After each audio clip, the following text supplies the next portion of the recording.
হে ঈমানদার ব্যক্তিরা, আল্লাহ তাআলা তোমাদের জন্য যে পবিত্র জিনিসগুলো হালাল করে দিয়েছেন, তোমরা সেগুলো নিজেদের জন্য হারাম করে নিও না, আর কখনো হারামের সীমা লঙ্ঘন করো না। অবশ্যই আল্লাহ তাআলা সীমা লঙ্ঘনকারীদের অপছন্দ করেন। আল্লাহ তাআলা তোমাদের যে হালাল ও পবিত্র রিজিক দান করেছেন, তোমরা তা খাও এবং এ ব্যাপারে সে আল্লাহ তাআলার সীমারেখাকে ভয় করো, যার উপর তোমরা ঈমান এনেছ।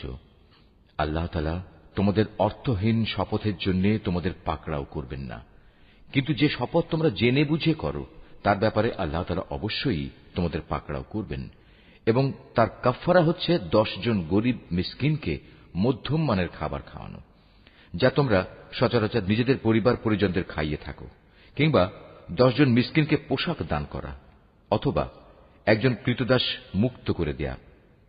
যে ব্যক্তি এর কোনটাই পাবে না